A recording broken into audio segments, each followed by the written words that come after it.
நம்ம அரசு திமுக அரசு என்ன பண்றாங்கன்னா தொடர்ச்சியாக நாங்க வந்து சமூக நீதி அரசு அப்படின்னு சொல்றாங்க. விடுதிகளுக்கெல்லாம் வந்து சமூக நீதி விடுதி அப்படின்னு மாத்துறாங்க. இந்த சோசியல் ஜஸ்டிஸ் அப்படின்றதுல அவங்க ரொம்ப அந்த வார்த்தையில ரொம்ப கவனமாக இருக்காங்க. திமுகவை பொறுத்தளவுல பேசும்போது சமூக நீதினு பேசுறாங்க, சமத்துவம்னு பேசுறாங்க, அம்பேத்கரியம்னு பேசுறாங்க, மார்க்சிசம்லாம் பேசுறாங்க. ஆனா ஆக்சுவலா அவங்க என்ன மாதிரியான ஒரு கட்சியா இருக்காங்கன்னா ரொம்ப பிற்போக்கான ஒரு கட்சியா தான் இருக்காங்க. ஒரு முற்போக்கு முகமூடி அவங்க போட்டிருந்தாலும் உண்மையிலேயே அவங்க பெரிய பிற்போக்குவாதிகளா தான் அவங்க இருக்காங்க.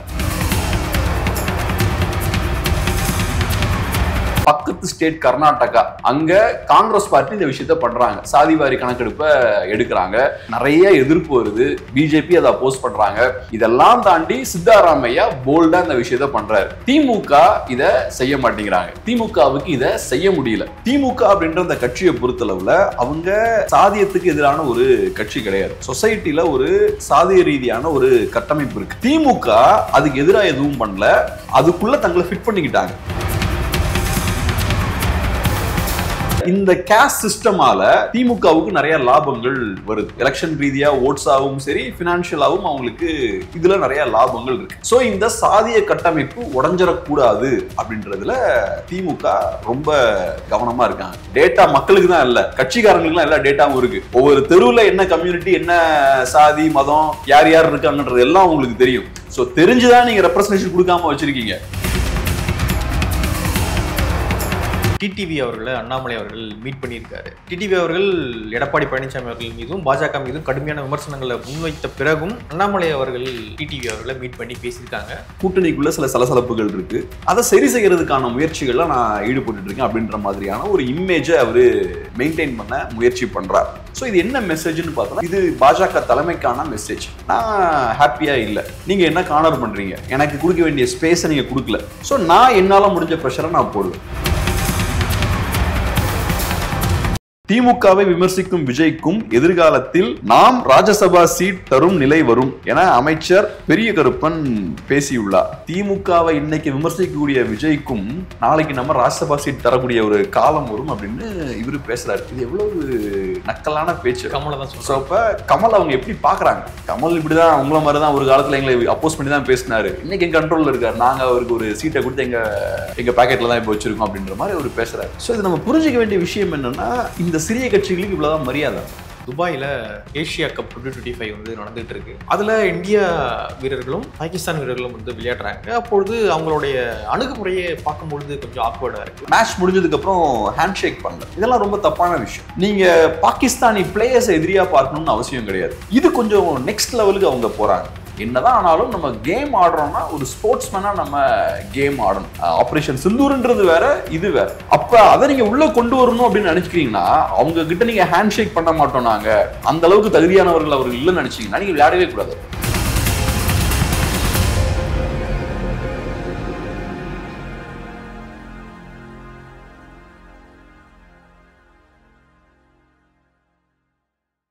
தமிழ் தடம் நேயர்களுக்கு வணக்கம். நம்மோடு உரையாட ஊடகவியலாளர் திரு கேப்ரியல் இணைந்திருக்காங்க. வாங்க பேசலாம்.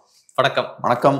அதற்கு முன்பாக மக்கள் கிட்ட ஒரு கோரிக்கை. கண்டிப்பா முக்கியமான கோரிக்கை என்ன அப்படின்னா, தொடர்ச்சியாக வீடியோ பாக்குறீங்க, சப்போர்ட் பண்றீங்க, அந்த சப்ஸ்கிரைப் அப்படின்ற ஒரு ஆப்ஷனும் இருக்கும், அதையும் வந்து தட்டி விட்டுருங்க. கடந்த காலங்களில் வந்து ரொம்ப அதிகமான ஆதரவு வந்து கொடுக்குறீங்க, நிறைய பேர் சப்ஸ்கிரைப் பண்றீங்க. சப்ஸ்கிரைப் பண்ண எல்லாருக்கும் ரொம்ப நன்றி. அப்புறம் இந்த ஹைப், அது கூடுதல் கோரிக்கை தான். ஹைப் அப்படின்ற ஒரு ஆப்ஷனும் இருக்கும், இந்த கமெண்ட் பாக்ஸ் இருக்கும், அதை இப்படி தள்ளி விட்டீங்க அப்படின்னா பக்கத்தில் ஒரு ஹைப்னு ஒரு ஆப்ஷன் வரும், அதையும் தட்டி விட்டீங்கன்னா இந்த வீடியோ இன்னும் அதிகமான நபர்களுக்கு போய் சேர அது ஒரு வாய்ப்பாக அமையும். ரொம்ப ஆதரவு கொடுக்குறீங்க, எல்லாருக்கும் ரொம்ப நன்றிகள். வாங்க கேள்விக்குள்ள போயிடலாம். முதல் கேள்வி என்ன அப்படின்னு பார்த்தீங்கன்னா, நம்ம அரசு திமுக அரசு என்ன பண்றாங்கன்னா, தொடர்ச்சியாக நாங்கள் வந்து சமூக நீதி அரசு அப்படின்னு சொல்றாங்க. விடுதிகளுக்கெல்லாம் வந்து சமூக நீதி விடுதி அப்படின்னு மாத்துறாங்க. இந்த சோசியல் ஜஸ்டிஸ் அப்படின்றதுல அவங்க ரொம்ப அந்த வார்த்தையில ரொம்ப கவனமாக இருக்காங்க. ஆனா உண்மையாக மக்களுக்கு சோசியல் ஜஸ்டிஸ் கிடைக்குதா அப்படின்னு கேட்டீங்கன்னா அதுல கேள்விக்குறிதான். அப்படி கிடைக்கணும் அப்படின்னா நீங்க சாதிவாரி கணக்கெடுப்பு எடுங்க அப்படின்னு சொல்லிட்டு தொடர்ச்சியாக நம்ம கோரிக்கைகள் வச்சுக்கிட்டே இருக்கோம். நிறைய பேர் கோரிக்கைகள் முன்வைக்கிறாங்க.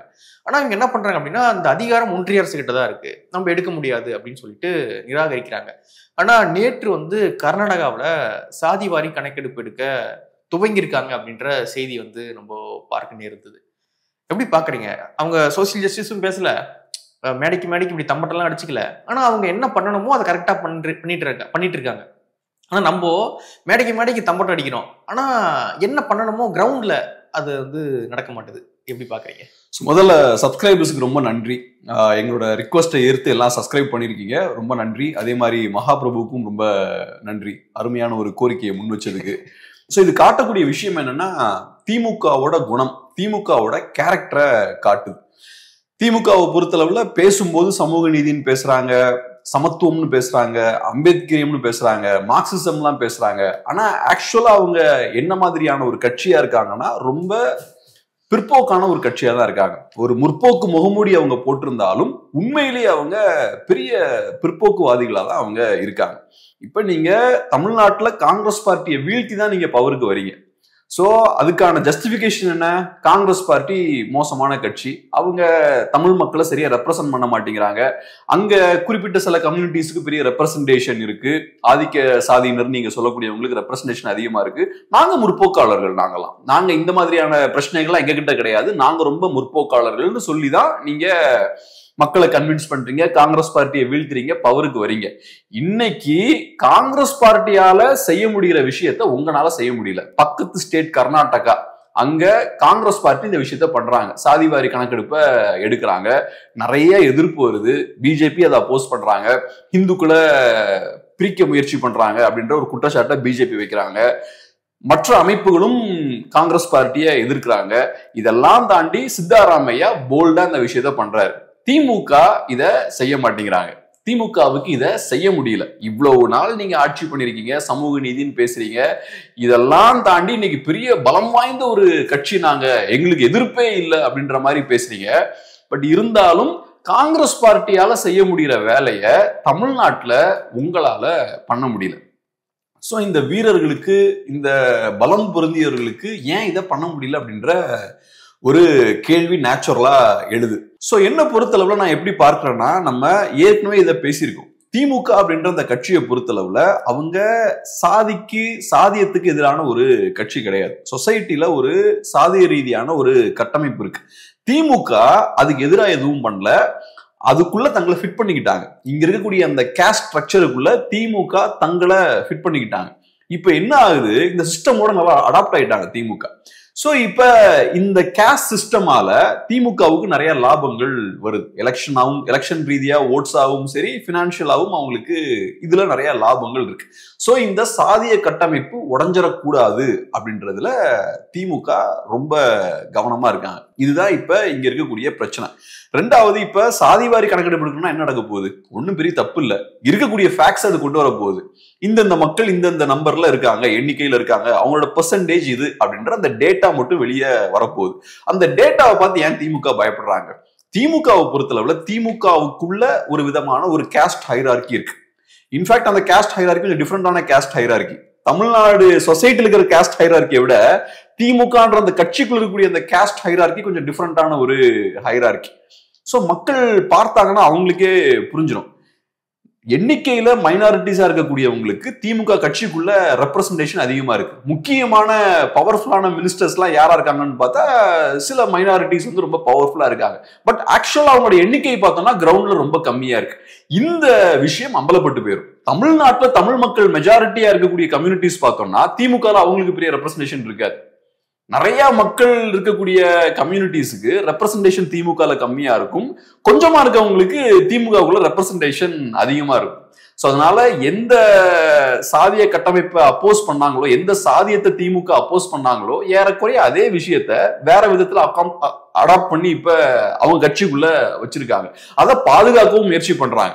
சோ இந்த உண்மை அம்பலப்பற்றக்கூடாது. இந்த உண்மை அம்பலப்பட்டாச்சுன்னா திமுக யாரு கண்ட்ரோல்ல இருக்கு, யாருக்கான கட்சியா திமுக இருக்கு அப்படின்ற விஷயங்கள்லாம் எக்ஸ்போஸ் ஆயிரும். அதனால திமுக பயப்படுறாங்க.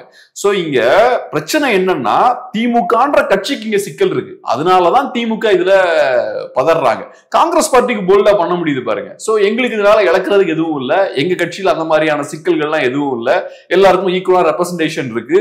அப்படி இல்லைனாலும் வரக்கூடிய டேட்டா வச்சு நாங்க சரி பண்ணிடுவோம். அந்த கான்பிடன்ஸ் காங்கிரஸுக்கு இருக்கு கர்நாடகால, அந்த நம்பிக்கை இவங்களுக்கு இல்ல. இவங்க பயப்படுறது என்னன்னா, நம்மளோட ஒடுக்குமுறை, நம்மளோட இந்த டாமினேஷன் இதெல்லாம் அம்பலப்பட்டு போயிடும் இவங்க பயப்படுறாங்க. நியாயமா நீங்க சமூக நீதி அடிப்படையில உங்க கட்சியை கட்டமைச்சிருந்தீங்கன்னா, சமூக நீதி அடிப்படையில உங்களோட மாநிலத்தை நீங்க ஆட்சி பண்ணிருந்தீங்கன்னா பயப்பட வேண்டிய அவசியமே இல்லை. சமூக நீதியின் அடிப்படையில எல்லாருக்கும் ஈக்குவலா ப்ரொபோஷனலான ரெப்ரசன்டேஷன் நீங்க கொடுத்திருந்தீங்கன்னா போல்டா நீங்க சொல்லலாம், வாங்க பாத்துக்கலாம், உங்களுக்கு எல்லா டேட்டாவும் இருக்கு சார், இல்லன்னுலாம் கிடையாது. டேட்டா மக்களுக்கு தான் இல்ல, கட்சிக்காரங்களுக்கு எல்லா டேட்டாவும் இருக்கு. ஒவ்வொரு தெருவுல என்ன கம்யூனிட்டி, என்ன சாதி, மதம், யார் யார் இருக்காங்கன்றது எல்லாம் உங்களுக்கு தெரியும். சோ தெரிஞ்சுதான் நீங்க ரெப்ரசன்டேஷன் கொடுக்காம வச்சிருக்கீங்க. இப்ப மக்களுக்கும் சாதிவாரி கணக்கெடுப்பு எடுத்தா மக்களுக்கும் அந்த டேட்டா கிடைச்சிடும். சோ நீங்க எந்த அளவுக்கு சமூக நீதியை கடைபிடிக்கிறீங்க அப்படின்றது மக்களுக்கு தெரிஞ்சிடும். உங்களோட உண்மை முகம் மக்கள் முன்னாடி அம்பலப்பட்டு போயிடும். அதே மாதிரி நீங்க இந்த 50 வருஷமா தமிழ்நாட்டுல திராவிட கட்சிகள் ஆட்சி பண்றாங்க, திமுகவும் ஆட்சி பண்ணிருக்காங்க. இவங்களோட ஆட்சியும் சமூக நீதியின் அடிப்படையில நடக்கல. ஆட்சியும் எடுத்துக்கிட்டோம்னா நான் சொன்ன இதே விஷயங்கள் அங்கேயும் இருக்கு. சோ அந்த வகையில பார்க்கும்போது நம்ம தமிழ் சமூகத்திலையும் இங்க மெஜாரிட்டி மக்கள் தமிழர்கள் இருந்தாலுமே நிறைய பேருக்கு ரெப்ரசன்டேஷனே இல்லை, நிறைய மக்களுக்கு ரெப்ரசன்டேஷன் இல்லை. நீ வன்னியர் எடுத்துப்போம், நம்ம எல்லாருக்கும் தெரியும் அவங்களோட பாப்புலேஷன் அதிகம், ஆனா அவங்களுக்கு ப்ரொபோஷனலா ரெப்ரசன்டேஷன் இருக்கான்னு பார்த்தா கிடையாது. இன்னைக்கு தமிழ் கம்யூனிட்டிஸ் நிறைய பேருக்கு ரெப்ரசன்டேஷனே கிடையாது. ஆனா சின்ன குரூப்ஸ்க்கு நிறைய ரெப்ரசன்டேஷன் இருக்கு. இங்க இருக்கக்கூடிய வாஸ்ட் மெஜாரிட்டிக்கு பெரிய ரெப்ரசன்டேஷன் இல்லை. அப்படி இருக்கும்போது அதெல்லாம் வெளியே வரும், அதெல்லாம் வெளியே வரணும். திமுக காரங்க என்னதான் அதை ஒழிச்சு வச்சாலும் இதெல்லாம் கண்டிப்பா அம்பலப்பட்டே தீரணும். நம்ம அதை வெளியே கொண்டு வரணும். சோ கர்நாடகாரனால பண்ண முடியுதுன்னா இவங்களால ஏன் பண்ண முடியல? அதுக்குள்ள அவங்க இன்டென்ஷனல் இல்லன்றீங்க? 100% இன்டென்ஷனல். திமுகன்ற கட்சி அதுக்கப்புறம் பெரிய லெவல்ல பாதிக்கப்படும். திமுக கட்சி என்ன மாதிரியான கட்சி, யாருக்கான கட்சி, அது எல்லாமே எக்ஸ்போஸ் ஆயிடும். இப்ப காங்கிரஸ் பார்ட்டி பவர்ல இருக்காங்க ஒரு காலத்துல. அந்த காலத்துல நீங்க சாதிவாரி கணக்கெடுப்பு எடுத்தீங்கன்னா என்ன அம்பலப்பட்டு போயிருக்கும்? அது யாரோட கண்ட்ரோல் இந்த கட்சி இருக்குன்றத எக்ஸ்போஸ் பண்ணிருக்கும். அது யாருக்கு லாபகரமா அமைஞ்சிருக்கும்? அன்னைக்கு திமுகவுக்கு அது லாபகரமா அமைஞ்சிருக்கும்ல, சொல்லியிருப்பாங்க. நாங்க அன்னைக்கே சொன்னோம் பாருங்க, இவங்க கட்டுப்பாட்டுல தான் காங்கிரஸ் பார்ட்டி இருக்கு, தமிழ்நாட்டுல இவ்வளவு மக்கள் இருக்காங்க, இவங்களுக்கு எல்லாம் ரெப்ரசன்டேஷன் இல்ல, ஆனா காங்கிரஸ் பார்ட்டி பாருங்க அந்த சின்ன ஒரு குரூப்புக்கு இவ்வளவு ரெப்ரசன்டேஷன் கொடுத்திருக்காங்கன்ற மாதிரி எல்லாம் பேசியிருப்பாங்கல்ல. இன்னைக்கு அதே விஷயம் நடக்கும்.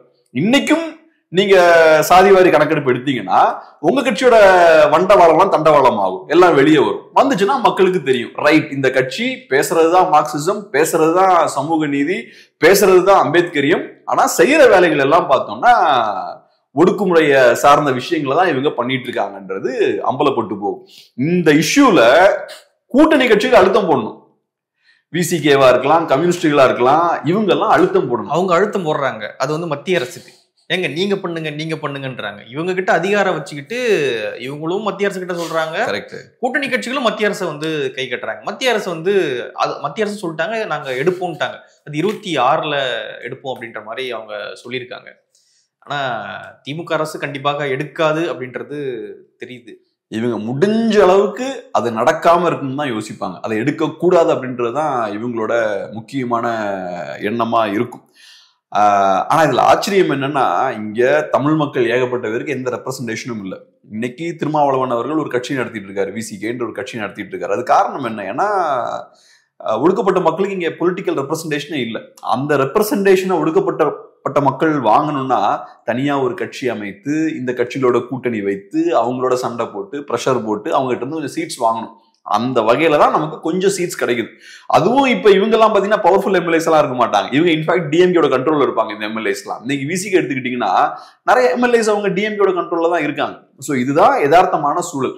சோ நீங்க புதுசா தலித் மக்களுக்கான ஒரு கட்சியை உருவாக்கி சில ரெப்ரசன்டேட்டிவ்ஸ் எல்லாம் நீங்க வென்றெடுத்தாலும் அவங்க யாருக்கு விசுவாசமா இருக்காங்க? இந்த கட்சிக்கும் இந்த மக்களுக்கும் விசுவாசமா இல்லை. யாருக்கு எதிராக நீங்க ஆரம்பிச்சீங்களோ அவங்களுக்கு தான் விசுவாசமா இருக்காங்க. சோ இப்படிப்பட்ட ஒரு சூழல் இருக்கு. இப்படிப்பட்ட ஒரு சூழல் இருக்கும்போது பிசிகேவுக்கு இது ஒரு மிகப்பெரிய ஒரு ஆயுதம். சாதிவாரி கணக்கெடுப்புன்றது மிகப்பெரிய ஒரு ஆயுதம். டேட்டா எடுத்தா யாருக்குங்க லாபம்? ஈக்குவல் ரெப்ரசன்டேஷன் வேணும்னு சண்டை போடுறவங்க தான் அது ஒரு பெரிய ஆயுதம். அந்த டேட்டா வச்சுதான் நீங்க மோதலாம்ல. இங்க இருக்கக்கூடிய ஆதிக்க சக்திகளோட நீங்க மோதலாம். பாருங்க, நாங்க இவ்வளவு மக்கள் இருக்கோம், எங்களுக்கு இவ்வளவு ரெப்ரசன்டேஷன் தான் இருக்கு, நீங்க இவ்வளவு இருக்கீங்க, உங்களுக்கு இவ்வளவு பெரிய ரெப்ரசன்டேஷன் இருக்கு அப்படின்னு நீங்க மக்களை திரட்டலாம். உங்க கைக்கு அது ஒரு பெரிய ஒரு ஆயுதமா அது அமையும். நிஜமாவே நீங்க சாதிய கட்டமைப்புக்கு எதிராக நீங்க சண்டை போடுறீங்கன்னா இந்த டேட்டா உங்களுக்கு ஒரு பெரிய ஒரு அசெட். ஆனா இது காட்டக்கூடிய விஷயம் என்னன்னா, ஒண்ணு திமுகவும் சமூக நீதிக்கான கட்சி கிடையாது, ரெண்டாவது ஒடுக்கப்பட்ட மக்களுக்காக நாங்க இருக்கோம்னு சொல்லிட்டு இருக்காங்க பாருங்க. அவங்க ஒடுக்கப்பட்ட மக்களுக்காக சண்டை போடல. அப்படி நிஜமாவே அவங்க சண்டை போடுறாங்கன்னா இந்த சாதிவாரி கணக்கெடுப்பு வேணும்னு அவங்களும் புஷ் பண்ணுவாங்கல்ல, அழுத்தம் போட்டிருக்க வேண்டாமா இன்னைக்கு திமுக மேல, கம்யூனிஸ்டுகள் போட வேண்டாமா என்ன? அதனால இது ரொம்ப ஆபத்தான ஒரு விஷயம் இவங்களோட அந்த தயக்கம்ன்றது. ஆனா அது காட்டுறது என்னன்னா, இவங்க காங்கிரஸ் பார்ட்டியை விட பிற்போக்குவாதிகள் இவங்க அப்படின்றத பச்சையா காட்டுது. நீங்க என்னெல்லாமோ பேசினாலும் நீங்க காங்கிரஸ் பார்ட்டியை விட பிற்போக்குவாதிகள் தான் நீங்க. அடுத்ததாக டிடிவி அவர்களை அண்ணாமலை அவர்கள் மீட் பண்ணியிருக்காரு. டிடிவி அவர்கள் எடப்பாடி பழனிசாமி அவர்கள் மீதும் பாஜக மீதும் கடுமையான விமர்சனங்களை முன்வைத்த பிறகும் அண்ணாமலை அவர்கள் டிடிவி அவர்களை மீட் பண்ணி பேசியிருக்காங்க. ப்ரெஸ் மீட்ல சொல்றாரு, நான் ஓபிஎஸ்சியும் மீட் பண்ண ட்ரை பண்றேன், அவர் வெளியில சுற்றுப்பயணத்தில் இருக்காரு, அதனால மீட் பண்ண முடியல, அவரையும் நான் மீட் பண்ணுவேன் அப்படின்னு வந்து சொல்றாங்க. அண்ணாமலை அவர்கள் வேற ரூட் எடுக்கிறாரோ? அதான் இப்ப அரசியல்வாதிகளை பொறுத்தளவுல அவங்க பேசுற விஷயங்களை நம்ம சீரியஸா எடுத்துக்கூடாது, அவங்க செய்யற விஷயங்களை தான் நம்ம சீரியஸா எடுக்கணும். ஸோ இப்போ அண்ணாமலை அவர்கள் பேசுறது என்னன்னா, கூட்டணிக்குள்ள சில சலசலப்புகள் இருக்கு, அதை சரி செய்யறதுக்கான முயற்சிகள்ல நான் ஈடுபட்டு இருக்கேன் அப்படின்ற மாதிரியான ஒரு இமேஜை அவரு மெயின்டைன் பண்ண முயற்சி பண்றார். ஆனா அது ஒரு போலியான ஒரு இமேஜ் அப்படின்ற மாதிரி தான் பாக்குறேன். ஏன்னா இப்ப டிடிவி அவர்கள் தெளிவா சொல்லிட்டார், இபிஎஸ் அவர்கள் தான் சிஎம் கேண்டிடேட்னா எங்களால அதை ஏத்துக்க முடியாது, நாங்க அந்த அலைன்ஸ்ல இருக்க முடியாதுன்றத டிடிவி அவர்கள் ரொம்ப ஸ்ட்ராங்கா சொல்லிட்டார். ஸோ இங்க வாய்ப்பே இல்லை, நீங்க எப்படி அவங்களை போய் சேர்க்க முடியும்?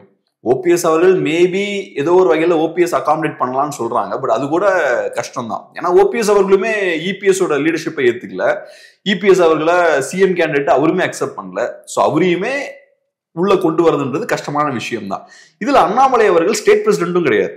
ஸோ கூட்டணி சார்ந்த முடிவுகளை யார் எடுப்பாங்க? பாஜகவோட மேலிடம் எடுப்பாங்க. இல்லைன்னா குறைந்தபட்சம் ஓகே ஸ்டேட் பிரசிடென்ட்டுக்கு ஓரளவுக்கு பவர் இருக்குன்னு சொல்லலாம். இதுல அண்ணாமலை அவர்களுக்கு என்ன ரோல் இருக்கு, யார் ஆத்தரைஸ் பண்றாங்க, எந்த அடிப்படையில இந்த விஷயங்கள்லாம் அவர் பண்றார் அப்படின்ற கேள்வி இருக்கு. ஸோ நான் எப்படி பாக்குறேன்னா, இப்போ ஒரு லீடர் நினைச்சாருன்னா சீக்கிரட்டா பண்ண முடியும். நீங்க கூட்டணி பேச்சுவார்த்தைகளை சைலண்டா நடத்தலாம்ல, சீக்கிரட்டா நீங்க மீட் பண்ணி இந்த விஷயங்கள்லாம், ஏன்னா நீங்க ஓப்பனா பண்ணும்போது உங்களுக்கு டேமேஜ் தான் ஏற்படுது, கூட்டணியில குழப்பம் இருக்கு அப்படின்ற இமேஜ் தான் ஏற்படுது. ஸோ நீங்க நிஜமாவே கூட்டணி ஃபார்ம் பண்ணணும்னு நினைச்சீங்கன்னா குவைட்டா நீங்க மீட் பண்ணலாம், இந்த நியூஸை நீங்க குவைட்டாவே வச்சுக்கலாம். பட் அண்ணாமலை அவர்கள் இது வெளியே வரணும்னு விரும்புறாரு. நான் இப்ப கொஞ்சம் பேர் கட்சியிலிருந்து வெளில போயிருக்காங்க, நான் அவங்கள நெருங்குறேன் அப்படின்ற செய்தி வெளியே போகணும் அப்படின்னு அவரு நம்புறாரு, இந்த மெசேஜ் வெளியே போகணும் அப்படின்ற மாதிரி நம்புறாரு. இப்ப பாத்தீங்கன்னா இன்னும் நியூஸ் வருது, அம்மா மக்கள் முன்னேற்ற கழகம் சைட்ல இருந்து ஒரு சோர்ஸ் சொல்ற விஷயம் என்னன்னா, இந்த விஷயங்கள்லாம் அவங்க பேசினாங்க. பொலிட்டீஷியன் ஒன்னு சீரியஸா அதை சைலண்டா வச்சுக்கணும்னு நினைச்சா ஒரு நியூஸ் வெளில வராதுங்க, இந்த மாதிரி சோர்ஸ்லாம் எதுவும் வெளில பேச மாட்டாங்க. ஸோ கிளியர் கட்டா அவங்க நியூஸை பிளான் பண்றாங்க. கொஞ்சம் பேர் அதிருப்தியாகி வெளில போறாங்க, அவங்களோட அண்ணாமலை அவர்கள் இப்ப பிஜேபிக்காரர் அவரும் நெருங்குறார் அப்படின்ற ஒரு மெசேஜை அவங்க தெளிவா தான் அவங்க வெளியே அனுப்புறாங்க. ஸோ இது என்ன மெசேஜ்னு பார்த்தோம்னா, இது பாஜக தலைமைக்கான மெசேஜ். நான் ஹாப்பியா இல்லை, நீங்க என்ன கார்னர் பண்றீங்க, எனக்கு கொடுக்க வேண்டிய ஸ்பேஸை நீங்க கொடுக்கல, ஸோ நான் என்னால முடிஞ்ச ப்ரெஷரை நான் போடுவேன், நான் நீங்க யாரெல்லாம் சைட்லைன் பண்றீங்களோ அவங்களோட நான் சேருவேன் அப்படின்ற ஒரு மெசேஜ் தான். ஸோ கிளியர் கட்டா இப்ப டிடிவி அவர்கள் இந்த கேம்லயே இல்லை, நீங்க அவரோட க்ளோஸா போறீங்க. டிடிவி அவர்களும் நிஜமாவே இந்த அலையன்ஸோட சேரணும்னு நினைச்சா அவர் பேச வேண்டிய ஆள் அண்ணாமலை இல்லை, நாகேந்திரன் அவர்கள் கூட அவரு பேசணும். ஸோ அதனால அவங்களுக்கும் இங்க வந்து சேரணுன்ற பிளான் இல்லை, அண்ணாமலை அவர்களுக்கும் அவங்கள சேர்க்கணுன்ற பிளான் இல்லை. அதெல்லாம் தாண்டி இதுக்கு வேற பர்பஸ் இருக்கு. இது ஒரு அழுத்தம், இவங்க பாஜக மேல ஒரு அழுத்தம் போடுறாங்க. ஸோ எங்க கிட்டயும் ஒரு ஃபோர்ஸ் இருக்கு, ஒன்னு நான் பாப்புலரான லீடர் பிஜேபியில, எனக்கு ஒரு நல்ல செல்வாக்கு இருக்கு, ரெண்டாவது டிடிவி அவர்கள் ஓபிஎஸ் அவர்கள் இவங்களெல்லாம் ஒன்னு சேர்த்து என்னால ஏதாவது பண்ண முடியும் அப்படின்ற ஒரு மெசேஜை மேல அனுப்புறாங்க. ஸோ அதனால இப்ப புதுசா இன்னொரு பிரச்சனையும் இப்ப ஸ்டார்ட் ஆகுது. எல்லாரையும் அகாமடேட் பண்ண முடியலனாலே நிறைய பிரச்சனைகள் வந்துட்டு தான் இருக்கும். ஸோ இந்த அதிமுக அலையன்ஸை பொறுத்தளவுல இந்த சிக்கல்கள்லாம் இருக்கு. ஆனா நேச்சுரலா பார்த்தோம்னா சிம்பிளா நம்ம புரிஞ்சுக்க வேண்டியது என்னன்னா, ஒருத்தரோட லீடர்ஷிப்பை நீங்க ஏத்துக்கலனால அந்த கட்சிக்குள்ள நீங்க வர முடியாது, அலையன்ஸ்குள்ளேயும் வர முடியாது. ஸோ அந்த வகையில டிடிவி ஓபிஎஸ் இவங்களுக்குலாம் ஸ்பேஸ் கிடையாது. அப்புறம் அதே மாதிரி அண்ணாமலைக்கும் இங்க ஸ்பேஸ் கிடையாது. இந்த கேம்ல அண்ணாமலை அவர்களுக்கு ஸ்பேஸ் கிடையாது. ஏன்னா அண்ணாமலை அவர்கள் தன்னை ஒரு மாற்று சக்திக்கான தலைவரா ப்ரொஜெக்ட் பண்ணிட்டாரு, இபிஎஸ் அவர்களை எதிர்த்து அரசியல் பண்ணிட்டாரு. இப்ப அவரும் ரிவர்ஸ் போறதுன்றது கஷ்டம். அவர் சொல்லிட்டார்ல, எடப்பாடி பழனிசாமி அவர்களை முதலமைச்சர் ஆக்குறதா நம்ம வேலை அப்படின்றாரு. அதான் நான் சொல்றேன்ல, பொலிட்டீஷியன்ஸ் பேசுறத நம்ம சீரியஸா எடுக்கக்கூடாது, பொலிட்டீஷியன்ஸோட செயல்களை தான் நம்ம சீரியஸா எடுக்கணும். ஸோ இப்போ அண்ணாமலை செய்யற வேலையை பார்த்தா இபிஎஸ் அவரோட லீடர்ஷிப்பை ஏத்துக்கிட்ட மாதிரி தெரியலையே. இபிஎஸ் அவர்களோட லீடர்ஷிப்பை ஏத்துக்கிட்டா டிடிவியோட போய் நீங்க பேச்சுவார்த்தை நடத்த மாட்டீங்கல்ல. 3 மணி நேரம் பேசியிருக்காங்கன்னு நினைக்கிறேன், அரௌண்ட் ஒரு 2-3 ஹவர்ஸ் பேசியிருக்காங்க. ஸோ இது கிளியரா இந்த மெசேஜ் போகணும். இது இபிஎஸ்க்கு ஒரு மெசேஜ் தான். ஆனா பிரைமரியா இது பாஜகவோட பிரச்சனை, பாஜகவோட இன்ஹவுஸ் ப்ராப்ளம் இது. ஸோ அதனால இது இபிஎஸ்க்கு எப்படி சிக்கல்னா, பாஜக இப்ப அவங்களோட அலைன்ஸ் பார்ட்னரா இருக்காங்க. அந்த வகையில பாஜகவுக்கு என்ன சிக்கல் வந்தாலும் அது அதிமுகவையும் ஏதோ வகையில் அஃபெக்ட் பண்ணும். அந்த லெவல்ல இவங்களுக்கும் பிரச்சனை. எடப்பாடி பழனிசாமி அவர்கள் இதையும் கண்டுக்காம அவருடைய அந்த தமிழகத்தை காப்போம் மக்களை மீட்போம் பயணத்தை வந்து இன்னைக்கு கூட நடத்திக்கிட்டு இருக்காங்க. செங்கோட்டையன் அவர்கள் என்னதான் ரோல் பிளே பண்ணுவாரு? அந்த பக்கம் தான் வந்து அந்த கூட்டம் நடக்குது, நல்ல கூட்டம் தான் காட்டுறாங்க. ஈரோடு பக்கம் நல்ல கூட்டம் தான் இபிஎஸ் அவர்கள் காட்டுறாங்க. செங்கோட்டையன் அவர்களுக்கு என்னதான் ரோல்? ரொம்ப கம்முன்னு ஆயிட்டாரு. அதுக்கப்புறம் இப்ப இபிஎஸ் அவர்களை பொறுத்தளவு நீங்க சொன்ன மாதிரி சைலண்டா அவரோட வேலையை பார்த்துட்டு இருக்காரு, கேம்பெயின் போயிட்டு இருக்காரு. அவரால் என்ன பண்ண முடியுமோ அதுதான் பண்ண முடியும். அவர்கிட்ட என்ன ஆப்ஷன்ஸ் இருக்கோ அந்த ஆப்ஷன்ஸை தான் அவர் யூஸ் பண்ண முடியும். ஸோ இப்போ இபிஎஸ் பொறுத்தளவுல டிடிவியை உள்ள கொண்டு வரலாம் அப்படின்ற அந்த ஆப்ஷனே அவர் கிடையாது. ஏன்னா டிடிவி சாலிடா சொல்லிட்டாரு, நான் இபிஎஸ்ஐ ஏத்துக்கவே மாட்டேன்னு சொல்லிட்டாரு. ஸோ எப்படி இபிஎஸ் அதை ஏத்துக்க முடியும்? அதே மாதிரிதான் ஓபிஎஸ்ஸையும் ஏத்துக்க முடியாது, சசிகலா அவர்களையும் ஏத்துக்க முடியாது, செங்கோட்டையனையும் ஏத்துக்க முடியாது. ஸோ இபிஎஸ் அவர்கள் கையில அந்த ஆப்ஷனே கிடையாது. இவங்களெல்லாம் அகாமடேட் பண்ணலாம் அப்படின்ற அந்த வாய்ப்பே அவருக்கு கிடையாது. ஆப்ஷனே இல்லைன்ற போது அதை கண்டுக்காம இருக்கிறதா பெட்டர். ஸோ இபிஎஸ் என்ன பண்றாரு, இந்த பிரச்சனையை அவர் கண்டுக்கவே இல்லை. கண்டுக்காம அவரோட வேலையை பார்த்துட்டு இருக்காரு. அவர் கண்ட்ரோலுக்கு கீழே என்ன இருக்கோ, அவரால் என்ன செய்ய முடியுமோ அதை அவர் செய்யறாரு. ஸோ அவரு கேம்பெயின் பண்ணிட்டு இருக்காரு.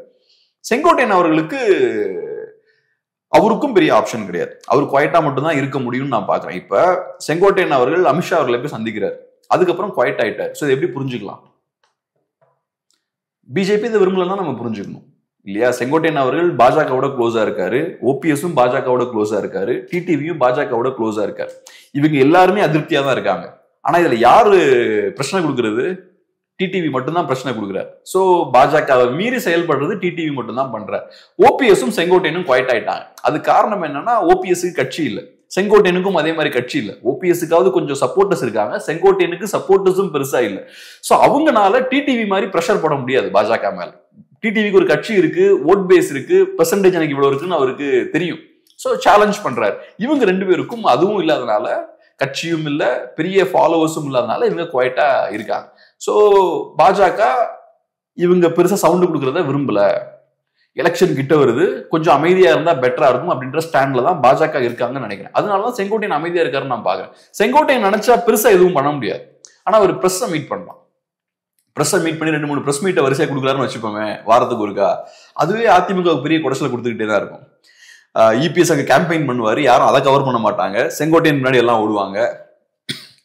ஆனா அதெல்லாம் அவர் ஏன் பண்ணாம இருக்காருன்னா, பாஜக அதை விரும்பல அப்படின்ற மாதிரி தான் நம்ம பார்க்கணும். ஏன்னா அவர் இபிஎஸோட பேச்சை கேட்கணும்னு அவசியம் இல்லை. ஸோ அப்ப யார் அவரை கண்ட்ரோல் பண்றாங்கன்னு பார்த்தா பாஜக மேபி அவரை கொஞ்சம் குவைட்டா வச்சிருக்காங்கன்னு நம்ம பார்க்கலாம். அடுத்ததாக தேர்தல் ஆணையம் ஒரு அறிவிப்பு வந்து வெளியிட்டு இருந்தாங்க. என்ன அப்படின்னா, நிறைய தமிழ்நாட்டினுடைய அரசியல் கட்சிகளுக்கு அங்கீகாரத்தை ரத்து பண்ணியிருந்தாங்க. அவங்க தேர்தல் அரசியலில் போட்டி போடுறோம் அப்படின்னு பதிவு பண்ணிட்டு, ஆனால் தேர்தலில் போட்டி போடாமல் வேறு வேறு சின்னங்களில் போட்டி போட்டதுனால அவங்களுடைய அந்த அங்கீகாரத்தை வந்து ரத்து பண்ணியிருக்காங்க.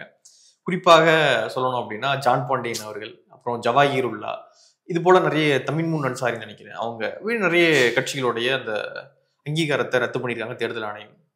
குறிப்பாக என்ன சொல்லப்படுது அப்படின்னு பார்த்தீங்கன்னா, திமுக தான் காரணம். திமுக என்ன பண்றாங்க அப்படின்னா, வாங்க கூட்டணி வாங்க எல்லாரும் கூட்டுக்கிறாங்க, கூப்பிட்டுக்கிட்டு நீங்க உதயசூரியன் சின்னத்தில் நின்றுங்க அப்படின்றாங்க. ஸோ இதெல்லாம் வந்து பெரிய நெருக்கடியை ஏற்படுத்துது கூட்டணி கட்சிகளுக்கு அப்படின்லாம் சொல்றாங்க.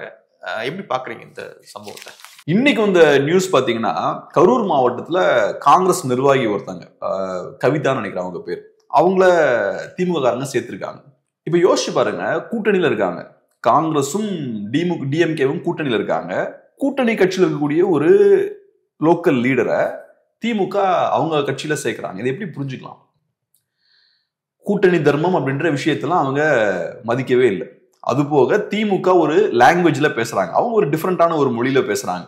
நாங்க சொல்றதை கேட்டுட்டு எங்க கண்ட்ரோல் கீழே இருந்தீங்கன்னா உங்களை நாங்க அலோவ் பண்ணுவோம், நீங்க இருக்கிறதுக்கு நாங்க அலோவ் பண்ணுவோம், எங்களை மீறி செயல்பட்டு எங்களுக்கு ஏதாவது பிரச்சனை கொடுத்தீங்கன்னா உள்ளுக்குள்ள இருந்து நாங்க உங்களை காலி பண்ணுவோம் அப்படின்ற மெசேஜ் தான். இப்ப இதே விஷயத்தை எம்டிஎம்கேக்கும் பண்ணாங்க. எம்டிஎம்கே ஒரு பாயிண்ட்ல நிறைய சீட்ஸ் எல்லாம் அவங்க டிமாண்ட் பண்றாங்க. 12 சீட்ஸ் நம்ம கேட்டாருன்னு நினைக்கிறேன், யார் நம்ம துரை வைக்கோ. அதுக்கப்புறம் பார்த்தா அங்க இருக்கக்கூடிய நிர்வாகிகளை உள்ள கொண்டு வர வேலை எல்லாம் பண்ணாங்க. ஸ்டாலின் தலைமையிலே அதை பண்ணாங்கன்னு நினைக்கிறேன். ஒரு எம்எல்ஏ கேண்டிடேட்டை உள்ள கொண்டு வந்தாங்க. இதெல்லாம் என்ன மெசேஜ்? நீங்க ரொம்ப டிமாண்ட் பண்ணி ரொம்ப பிரச்சனை கொடுத்தீங்கன்னா நாங்க கூட்டணி முறிப்போம், அதெல்லாம் கிடையாது. உங்க கட்சியை நாங்க காலி பண்ணிடுவோம். கட்சியே இருக்காது. உங்க கட்சியில இருக்க ஆட்கள்லாம் இங்க தூக்கிடுவோம். ஸோ ஸ்லோவா இப்ப இந்த இதுக்கு முன்னாடி அவங்க பண்ண விஷயம் என்னன்னா, கொஞ்சம் கொஞ்சமா இந்த சின்ன கட்சிகளை காலி பண்ணிக்கிட்டே இருந்தாங்க. இப்பவும் பாருங்க, விசிகே கம்யூனிஸ்டுகள்லாம் நீங்க எடுத்துக்கிட்டீங்கன்னா, காங்கிரஸ் கூட எடுத்துக்கலாமே, எம்டிஎம்கே எடுத்துக்கலாமே, நிறைய பேர் அந்த கட்சி தலைமைக்கு விசுவாசமா இருக்கிறத விட திமுகவுக்கு தான் விசுவாசமா இருக்காங்க. இது எப்படி நடந்திருக்கும்னு நினைக்கிறீங்க? இது சும்மா எதர்ச்சியா நடந்திருக்குமா? இதுக்கு ஏதோ ஒர்க் பண்ணிருப்பாங்கல்ல, பின்னாடி இருந்து சில ஒர்க் பண்றாங்க அவங்க. எனக்கு ஆச்சரியமா இருக்கும். கம்யூனிஸ்ட் பார்ட்டி ரெப்ரசென்ட் பண்ணி பேசக்கூடிய ஆட்கள், நிறைய ஆட்கள் திமுகவை டிஃபெண்ட் பண்ணி பேசுவாங்க. உங்க வேலை உங்க கட்சியை டிஃபெண்ட் பண்றதுதான் உங்க வேலை. நீங்க கூட்டணி வச்சிருக்கீங்கன்னா அது டெம்பரரியான ஒரு கூட்டணி தான். ஒரு முதலாளித்துவ கட்சியோட நீங்க கூட்டணி வச்சிருக்கீங்கன்னா சில காரணங்களுக்காக நீங்க வச்சிருக்கீங்க. நீங்க திமுகவை ஏத்துக்கிற ஆள்லாம் கிடையாது. நீங்க இன்னைக்கு பாஜக ஒரு பெரிய ஃபோர்ஸா இருக்காங்க, அதை வீழ்த்தணும் அப்படின்றதுக்காக எல்லாம் மேபி நீங்க கூட்டணி வச்சிருக்கீங்க. திமுகவை ஜஸ்டிஃபை பண்ண வேண்டிய தேவைலாம் உங்களுக்கு கிடையவே கிடையாது. ஆனா நீங்க உட்கார்ந்து திமுக காரனை விட திமுகவை பயங்கரமா சப்போர்ட் பண்ணி பேசுவாங்க. இந்த விஷயத்த நீங்க விசிகேலையும் பார்க்கலாம், காங்கிரஸ்லயும் பார்க்கலாம். நிறைய ஆட்கள் பேருக்கு அந்த கட்சியில இருந்தாலும் திமுகவுக்கு ஆதரவா இருப்பாங்க. சோ இந்த லாஸ்ட் ஒரு 5-10 இயர்ஸ்ல திமுகவோட இன்ஃப்ளூயன்ஸ் வந்து இந்த கட்சிகளுக்குள்ள அதிகமாயிருச்சு. இந்த கட்சிகளுக்குள்ள திமுகவோட இன்ஃப்ளூயன்ஸ் அதிகமானதுக்கு அப்புறம் இப்ப திமுக என்ன நினைக்கிறாங்களோ அதை அந்த கட்சிக்குள்ள பண்ண முடியுது. இந்த கட்சிகள், இந்த கட்சியோட தலைமை திமுகவுக்கு எதிராக திரும்பும் போதோ, திமுகவை கொஞ்சம் விமர்சிக்கும் போதோ அவங்க அதை யூஸ் பண்றாங்க. உன் கட்சிக்குள்ள எனக்கு இன்ஃப்ளூயன்ஸ் இருக்கு, எனக்கு எதிராக திரும்பினா நான் உங்க ஆட்களை ஒவ்வொன்றா தூக்கிடுவேன் அப்படின்ற அந்த அழுத்தத்தை போடுறாங்க. ஸோ கரூர்ல நடந்த விஷயம்லாம் ஆச்சரியமா இருக்கு. காங்கிரஸ் பார்ட்டி ஒரு நேஷனல் பார்ட்டி, பவர்ஃபுல்லான ஒரு கட்சி, உங்களோட முக்கியமான பார்ட்னரும் கூட. நேஷனல் லெவல்ல காங்கிரஸ் பார்ட்டி பிஜேபி அப்போஸ் பண்ணிட்டு இருக்காங்க. சோ இன்னைக்கு திமுகவோட முக்கியமான அரசியலே என்ன? பிஜேபி எதிர்ப்பு தான். திமுகவோட பிஜேபி எதிர்ப்பு அரசியலுக்கு கிரெடிபிலிட்டியை சேர்க்கிறது, வலு சேர்க்கிறதே காங்கிரஸ் தான். காங்கிரஸ் மட்டும் இல்லைன்னா திமுகவோட பாஜக எதிர்ப்பு அரசியலை யாரும் நம்ப மாட்டாங்க. அந்த வகையில காங்கிரஸுக்கு பெரிய ஒரு முக்கியத்துவம் உண்டு. நான் எப்பவுமே சொல்ற விஷயம் என்னன்னா, டிஎம்கே அலையன்ஸ்ல தமிழ்நாட்டுல முக்கியமான கட்சி யாருன்னா திமுகவுக்கு அடுத்தது காங்கிரஸ் தான், மற்ற கட்சிகள்லாம் கிடையாது. ஆனா நீங்க இந்த காங்கிரஸ் பார்ட்டியை லெஃப்ட் ஹேண்ட்ல டீல் பண்றீங்க. அப்ப பாத்துக்கோங்க, நீங்க இந்த கட்சிகளை எவ்வளவு தூரத்துக்கு வீக்கெண்ட் பண்ணிருப்பீங்க. சோ அந்த சிறிய கட்சிகள்லாம் இன்னைக்கு கொஞ்சம் கொஞ்சமா பலவீனப்பட்டுக்கிட்டே இருக்காங்க. சோ எம்டிஎம்கேல இருந்து லைட்டா சவுண்ட் வருது, அதுக்கப்புறம் அங்கிருந்து ஆட்கள் இங்க தூக்கினோடனையும் இன்னைக்கு பார்த்தா எந்த பிரச்சனையும் இல்லை, குவாய்ட்டா இருக்காங்க. வைகோ அவர்கள் போய் இன்பநிதி ஸ்டாலின் பக்கம் போய் உட்கார்ந்துருக்காரு, எந்த சிக்கலும் இல்லை, குவாய்ட் ஆயிட்டாங்க. அதே மாதிரி அதே ட்ரீட்மெண்ட்டை சைலண்டா இப்ப காங்கிரஸுக்கும் அவங்க கொடுக்குறாங்க. முன்னாடி எல்லாம் பாத்தீங்கன்னா அவங்க அதை பேசுவாங்க, இவங்க இதை பேசுவாங்க, பேச்சு நடக்கும், வார்த்தை போர் நடக்கும், அதெல்லாம் நடக்கும். இன்னைக்கு அதெல்லாம் எதுவுமே இல்லை. ஏதாவது சவுண்ட் இருந்துச்சுன்னா சைலண்ட் ட்ரீட்மெண்ட் தான், குவாய்ட்டான அடியில வேலையை பார்ப்பேன், அதுக்கப்புறம் நீங்களே வழிக்கு வந்துருவீங்க அப்படின்ற ஒரு ஃபார்முலாவை திமுக கையில் எடுக்கிறாங்க. இது காட்டக்கூடிய விஷயம் என்னன்னா, ஒரு விதமான ஒரு மொனோபோலியை நோக்கி போகுது. நேஷனல் லெவல்லயும் அந்த மாதிரி ஒரு மொனோபோலி நடக்குது. பாஜக ஒரு மொனோபோலியா நேஷனல் லெவல்ல மாறுறாங்க, காங்கிரஸ் வீக் ஆகுது, இந்த விஷயங்கள்லாம் நடக்குது. ஸ்டேட் லெவல்ல பார்த்தோம்னா திமுக அதே மாதிரி ஒரு மொனோபோலியா மாறிட்டு இருக்காங்க. எதிர்கட்சிகளை கம்ப்ளீட்டா வீக்கெண்ட் பண்றது, மீடியாவை ஃபுல் கண்ட்ரோல் எடுத்துக்கிறது, கூட்டணி கட்சிகளை ஃபுல்லா நெருக்கி வச்சிருக்கிறது, அப்புறம் போராட்டங்கள் இந்த விஷயங்கள்லாம் வந்தா ஒடுக்குறது. ஸோ நமக்கு எதிராக எதுவும் நடக்கக்கூடாது, நம்ம தான் பிரைமரி பொலிட்டிக்கல் ஃபோர்ஸா இருக்கணும் அப்படின்ற அந்த ஒரு மொனோபோலியா இங்க திமுக மாறிட்டு இருக்காங்க. இன்னைக்கு பாருங்க, எனக்கு இதெல்லாம் ஆச்சரியமா இருக்கு. எதிர்கட்சி தலைவர் ஏகப்பட்ட முக்கியமான இஷ்யூஸ் பேசுறாரு, அதை கவர் பண்றதுக்கு எந்த மீடியாவும் பேசவே மாட்டாங்க, யாரும் பேச மாட்டேங்கிறாங்க. எப்பவுமே நான் திரும்ப திரும்ப சொல்றது என்னன்னா, எதிர்கட்சி தலைவரோட பிரச்சாரத்துக்கு ஒரு வேல்யூ இருக்கு. எப்படி ஸ்டாலின் அவர்கள் எதிர்கட்சி தலைவராக இருக்கும்போது நிறைய இஷ்யூஸை கையில் எடுத்தாரோ, அப்ப இபிஎஸ் குவாய்ட்டா இருந்தார். அப்ப ஸ்டாலின் அவர்கள் ஆக்டிவா நிறைய இஷ்யூஸை கையில் எடுத்தார். அப்ப மீடியா ஃபுல்லா ஸ்டாலின் அவர்களுக்கு விசிபிலிட்டி கொடுத்தாங்க. அவர் பேசக்கூடிய இஷ்யூஸ் எல்லாம் மக்கள் எடுத்துட்டு போனாங்க. அதை இப்பவும் பண்ணணும். ஏன்னா எதிர்கட்சி தலைவர்கள்லாம் பிரச்சனைகளை பேசுவாங்க, ஆளும் கட்சி சாதனைகளை மட்டும்தான் பேசுவாங்க, பிரச்சனைகளை மூடி மறைச்சிடுவாங்க. ஆனா இங்க மீடியாவை ஃபுல்லா கண்ட்ரோல் பண்றீங்க, கூட்டணி கட்சிகளை ஃபுல்லா கண்ட்ரோல் பண்றீங்க, எதிர்கட்சிய நெருக்குறீங்க. இவ்வளவு விஷயங்கள் உங்களால பண்ண முடியுது. சோ திமுக ஒரு விதமான ஒரு மொனோபோலியா இங்க மாறிட்டு இருக்காங்க. இது ஜனநாயகத்துக்கு நல்லது இல்லை. திமுகவை நம்பி போற நிறைய கட்சிகள் வந்து தங்களுடைய அந்த சுயத்தை இழக்கிறாங்க நினைக்கிறீங்க? கண்டிப்பா 100%. இன்னைக்கு திமுக நினைச்சா நான் ஒண்ணு சொல்றேன், இந்த கட்சிகள் எல்லாம் கிரஷ் பண்ணிடலாம். ஆனா திமுக இவங்களெல்லாம் விட்டு வச்சிருக்காங்கன்னு நான் சொல்லுவேன். அதுக்கான காரணம் என்னன்னா, இப்போதைக்கு திமுகவுக்கு அவங்களோட தேவை இருக்கு. இந்த கட்சிகள்லாம் இருக்காங்க, இந்த கட்சிகளுக்கு எல்லாம் ஒரு விதமான பலம் இருக்கு அப்படின்ற அந்த தோற்றத்தை திமுக மெயின்டைன் பண்ணும். கம்யூனிஸ்ட்னு ஒரு கட்சி ஸ்ட்ராங்கா தான் இருக்காங்க. அப்பதான் அந்த கூட்டணிக்கு மரியாதை. ஏன்னா நீங்க கம்யூனிஸ்டோட கூட்டணி வச்சுதானே ஒரு மெகா கூட்டணின்னு சொல்றீங்க. கம்யூனிஸ்டுகள், விசிகே, காங்கிரஸ், எம்டிஎம்கே இவங்களோட எல்லாம் கூட்டணி வைத்துதான் இது ஒரு மெகா கூட்டணி அப்படின்ற அந்த ஒரு பிம்பத்தை கட்டமைக்கிறீங்க. அப்போ கூட்டணி கட்சிகளும் ஸ்ட்ராங்கா இருக்கு அப்படின்ற மாதிரியான தோற்றத்தை நீங்க கிரியேட் பண்ணணும்ல. அதனாலதான் விட்டு வச்சிருக்காங்க. இல்லைன்னா இந்த கட்சிகள் எல்லாம் ஒழுங்கிருக்கலாம் திமுக நினைச்சாங்கன்னா. ஓகே, இவங்க மற்ற கூட்டணி கட்சிகளுக்கு என்ன சொல்றாங்க அப்படின்னா, இந்த எலெக்ஷன் நாங்க அதிகமான சீட்டை வந்து கேட்போம் திமுக கிட்ட அப்படின்றாங்க. இந்திய கம்யூனிஸ்ட் கட்சியினுடைய செயலாளர் வீரபாண்டியன் அவர்கள் கூட புது செயலாளர் வந்து தேர்ந்தெடுக்கப்பட்டிருக்காங்க. அவங்க கூட என்ன சொல்றாங்க அப்படின்னா, நாங்க 12 சீட்டு வரை கேட்போம் அப்படின்றாங்க.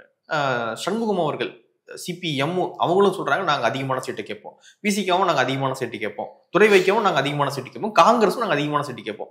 எப்படி திமுக இந்த 5 ஆண்டுகள்ல வளர்ந்துருக்காங்களோ அதே போல நாங்களும் வளர்ந்துருக்கோம் இல்லையா? ஸோ போன எலெக்ஷன்ல வாங்கின சீட்டை எப்படி நாங்க அதே சீட்டை வாங்குவோம், இந்த எலெக்ஷன்ல நம்ம கொஞ்சம் கூட தான் வாங்குவோம் அப்படின்றது அவங்களுடைய டிமாண்டா இருக்கு. இது ஒர்க் ஆகுமா, எப்படி பாக்குறீங்க? இப்போ இந்த லெவரேஜ் அப்படின்ற அந்த வார்த்தை ரொம்ப அவசியம். அரசியல், பிஸ்னஸ் எல்லா இடத்துலையும் இந்த லெவரேஜ் அப்படின்ற அந்த வார்த்தை ரொம்ப அவசியம். இப்போ நான் உங்ககிட்ட வந்து வேலைக்கு வரேன். உங்களோட ஆஃபர் என்னன்னா 30,000 rupees நான் கொடுப்பேன் கேப்ரியல்ன்றீங்க. நான் 40 கேட்கறேன்னு வச்சுப்போம். அப்போ எனக்கு அந்த லெவரேஜ் இருக்கணும். இப்போ உங்க பாயிண்ட் ஆஃப் வியூல இருந்து கேப்ரியலால 1 லட்ச ரூபாய் ப்ராஃபிட் கொண்டு வர முடியும் கம்பெனிக்குன்னா நீங்க எனக்கு 40,000 கொடுப்பீங்க. இல்ல கேப்ரியலால 50,000 தான் கம்பெனி கொண்டு வர முடியும்னா எனக்கு 30 தான் கொடுப்பீங்க. ஸோ அப்ப என்கிட்ட அந்த லெவரேஜ் இருக்கணும். நான் ஏற்கனவே நிறைய கம்பெனிஸ்ல நல்லா ரெவன்யூ ஜென்ரேட் பண்ணி கொடுத்துருக்கேன் அப்படின்ற அந்த ட்ராக் ரெக்கார்டு இருந்தா அது எனக்கு லெவரேஜ். அது ஒரு லெவரேஜ். ரெண்டாவது லெவரேஜ், இந்த கம்பெனி இல்லைன்னா எனக்கு இன்னொரு கம்பெனிக்கு போறதுக்கான பாசிபிலிட்டி இருக்கணும். மகாபிரபு ஒரு கம்பெனி வச்சிருக்காரு, சைட்லயே இன்னொரு கம்பெனி வச்சிருக்காருன்னு வச்சுப்போமே. நம்ம மகிழ் இன்னொரு கம்பெனி வச்சிருக்காருன்னு வச்சுப்போம். அப்ப மகிழ் இங்க பிரபு என்ன ஒத்துக்கலன்னா நான் அங்க போயிருவேன்னு இன்னொரு ஆப்ஷன் இருக்கணும். அப்ப அதுவும் எனக்கு ஒரு லெவரேஜ். அப்ப நான் என்ன பண்ணுவேன்னா உங்களை தூக்கி போட்டு நான் அங்க போயிருவேன். நீங்க சொல்ற சேலரிக்கு நான் வந்து உட்கார மாட்டேன். இந்த லெவரேஜ்ல எனக்கு இல்லைன்னு வச்சுப்போம். எனக்கு ஒண்ணு ட்ராக் ரெக்கார்டு இல்ல, நான் பெருசா ரெவன்யூ ஜென்ரேட் பண்ணல. ரெண்டாவது எனக்கு வெளியே போறதுக்கு இன்னொரு ஆப்ஷனும் இல்லை. அப்ப நான் என்ன பண்ணுவேன், நீங்க கொடுக்குற ஆஃபரை நான் ஏத்துப்பேன். இன்னைக்கு கம்யூனிஸ்டுகளுக்கு அந்த சிக்கல் தான், அவங்க கிட்ட லெவரேஜ் இல்லை. கம்யூனிஸ்டுகளை பொறுத்தளவுல கட்சி வீக் ஆயாச்சு. அவங்களோட கேடர் பேஸ் எல்லாம் கம்ப்ளீட்டா கம்மி ஆயிட்டாங்க. முன்னாடி இருந்த கேடர்ஸ் எல்லாம் இன்னைக்கு இல்ல. பினான்சியலா யாரை சார்ந்திருக்கீங்க நீங்க? திமுகவை சார்ந்திருக்கீங்க. அவங்க கிட்ட இருந்து இங்க டொனேஷனை வாங்குறீங்க. ஸோ உங்க சித்தாந்தம், கொள்கை இந்த விஷயத்தெல்லாம் டைலூட் பண்ணிட்டீங்க. கூட இப்ப தொண்டர்கள்லாம் இல்ல. இன்னைக்கு நீங்க கம்ப்ளீட்டா நீங்க இவங்களை சார்ந்திருக்கீங்க. அப்புறம் முக்கியமான விஷயம் என்னன்னா, திமுகவுக்கு மாற்றா நீங்க எங்க போறீங்க? அதுக்கும் வாய்ப்பு இல்லை. முன்னாடி அதிமுக இருந்தாங்க, பட் இப்ப அதிமுக பாஜக அலைன்ஸ் சீல் ஆனதுக்கு அப்புறம் உங்களுக்கு ஆப்ஷனும் இல்லை. அப்ப திமுக சொல்றதா நீங்க கேட்கணும். திமுக 5 சீட் கொடுத்தா திமுக 5 சீட்டை வாங்கிக்கணும், 4 கொடுத்தா 4 வாங்கிக்கணும். ஸோ அதனால திமுக கையில தான் இப்ப முடிவு இருக்கு. ஸோ திமுக எப்படி பார்ப்பாங்கன்னா, நாங்க கொடுக்குற சீட்ஸ் எல்லாம் வின்னிங் சீட்ஸா இருக்கும், ஸோ கம்மியா கொடுத்தாலும் நீங்க வாங்கிட்டு போகணும் அப்படின்ற மாதிரி தான் அவங்க பார்ப்பாங்க. நான் என்ன நினைக்கிறேன்னா, ரொம்ப கம்மி பண்ண மாட்டாங்க திமுக. ஏன்னா நான் சொன்னது போல இவங்கெல்லாம் ஸ்ட்ராங்கா தான் இருக்காங்க அப்படின்ற அந்த தோற்றத்தையும் ஏற்படுத்தணும். அதை பாதுகாக்கணும் அந்த இமேஜை. நீங்க பாட்டு 2 சீட் கொடுக்குறீங்கன்னு வச்சுப்போங்க, அப்ப கம்யூனிஸ்ட் ரொம்ப வீக் ஆயிட்டாங்க போல அப்படின்ற மாதிரி ஒரு இமேஜ் வரும். அது நல்லது இல்லை. ஸோ ஓரளவுக்கு நார்மலா கொடுப்பாங்க அப்படின்ற மாதிரி பாக்குறேன். ஆனா இந்த கட்சிகள்லாம் திமுக கிட்ட போய் டிமாண்ட் பண்ற இடத்துல எல்லாம் இல்லை. அதுக்கு உங்களுக்கு லெவரேஜ் வேணும். நீங்க சேலஞ்ச் பண்ற இடத்துல எல்லாம் அதுக்கு உங்களுக்கு லெவரேஜ் வேணும். அப்போ உங்களுக்கு வேற ஒரு ஆப்ஷன் இருக்கணும். இப்ப வேற என்ன ஆப்ஷன் இருக்கு? காங்கிரஸ் பார்ட்டியில ஆட்கள்லாம் சொல்லிட்டு இருக்காங்களே, டிவிக்கோட நம்ம அலைன்ஸ் வைக்கிறத பத்தி யோசிக்கணும். டிவிக்கோட அலைன்ஸ் எப்படி வைக்க முடியும் உங்களால? உங்களுக்கு நேஷனல் லெவல்ல திமுக தேவை. சாலிடா உங்களுக்கு சீட்ஸை டெலிவர் பண்ணிட்டு இருக்காங்க. பிஜேபி எதிர்த்தும் அரசியல் பண்ணிட்டு இருக்காங்க. அது போக உங்களுக்கு வின்னிங் சீட்ஸ் அவங்க டெலிவர் பண்றாங்க. இதெல்லாம் தாண்டி நீங்க எப்படி டிவிக்கு கூட போய் போவீங்க? டிவிக்கு இன்னைக்கு இருக்காங்க, நாளைக்கு இருப்பாங்களான்னு தெரியாது. வின்னிங் சீட்ஸா இருக்காது. டிவிகேவுக்கு மேபி என்னோட நம்பிக்கை என்னன்னா 5-10% ஓட்ஸ் தான். 15% ஓட்ஸ்னே வச்சுப்போமே. அது பிளஸ் உங்களோட 3% ஓட்டு, 3-4% ஓட்டு, இது சேர்ந்தா வின்னிங் சீட்ஸா மாறாது. ஸோ அதனால சிக்கல் என்னன்னா அந்த லெவரேஜ் தான். இந்த கட்சிகள் கையில லெவரேஜ் இல்லை. லெவரேஜ் இல்லைன்னா அவங்களால திமுகவை நெருக்கி வழி கொண்டு வர முடியாது. ஸோ அதனால திமுக வழிக்கு வர மாட்டாங்க. அது போக இன்னொரு விஷயம் என்னன்னா, இதோட சேர்ந்து இன்னொரு விஷயம் என்னன்னா, இந்த கட்சிகளாம் நான் சொன்ன மாதிரி வீக் ஆயிட்டாங்க, இன்னைக்கு திமுகவை சார்ந்து இருக்காங்க. அதுக்கான ஒரு நல்ல இண்டிகேஷன் என்னன்னா, திமுகவும் இந்த கட்சிகளுக்கு கொடுக்க வேண்டிய மரியாதையும் இன்னைக்கு கொடுக்கறது கிடையாது. ஒண்ணு, நான் ஏற்கனவே சொன்ன மாதிரி அந்த கட்சிக்காரங்களே உள்ள இழுக்கிறாங்க. அதுவே கூட்டணியெல்லாம் மதிக்கல, கூட்டணி கட்சிகள் கூடிய தலைவர்களையும் மதிக்கலன்னு தான் அர்த்தம். அதெல்லாம் மீறி தான் உள்ள இழுக்கிறாங்க. இன்னைக்கு இப்ப நியூஸ் பாத்தீங்கன்னா, திமுக விமர்சனம், கமல் கட்சியினர் அதிருப்தி அப்படின்னு ஒரு நியூஸ் போட்டிருக்காங்க. அதுல திமுகவை விமர்சிக்கும் விஜய்க்கும் எதிர்காலத்தில் நாம் ராஜ்யசபா சீட் தரும் நிலை வரும் என அமைச்சர் பெரிய கருப்பன் பேசியுள்ளார். ஸோ திமுகவை இன்னைக்கு விமர்சிக்கக்கூடிய விஜய்க்கும் நாளைக்கு நம்ம ராஜ்யசபா சீட் தரக்கூடிய ஒரு காலம் வரும் அப்படின்னு இவரு பேசுறாரு. இது எவ்வளவு நக்கலான பேச்சு. கமலை தான் அப்ப கமல் அவங்க எப்படி பாக்குறாங்க?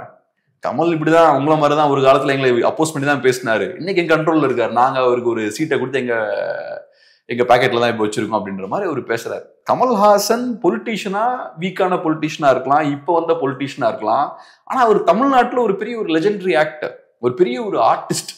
சோ நீங்க ஒரு பொலிட்டீஷியன், ஒரு மினிஸ்டர், பெரிய கருப்பன், நீங்க உங்களுக்கு ஒரு பெரிய ஒரு ஆர்டிஸ்டை எப்படி ஹேண்டில் பண்ணணும்னு தெரியும். நீ ஒரு பொலிட்டீஷியனா கூட அவரை பெருசா ஹேண்டில் பண்ண வேண்டாம், ஒரு ஆர்டிஸ்டா அவர் கொடுக்க வேண்டிய மரியாதை நீங்க கொடுக்கணும்.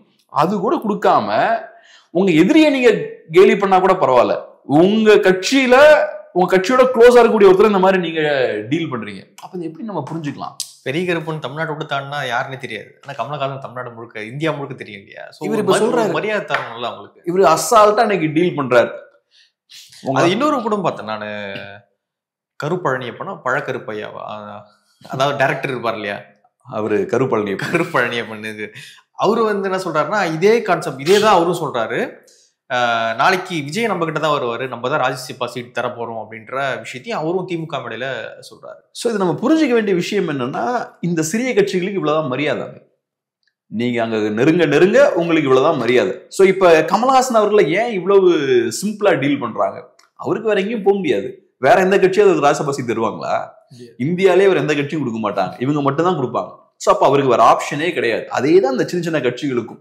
இவங்களை பொறுத்தளவுல உங்களுக்கு வேற ஆப்ஷன் கிடையாது, எங்களை சார்ந்துதான் இருக்கீங்க, நாங்க கொடுக்கறதா நீங்க வாங்கிட்டு போகணும், நாங்க உங்களை இன்சல்ட் பண்ணாலும் நீங்க பொறுத்துக்கிட்டு தான் இருக்கணும்.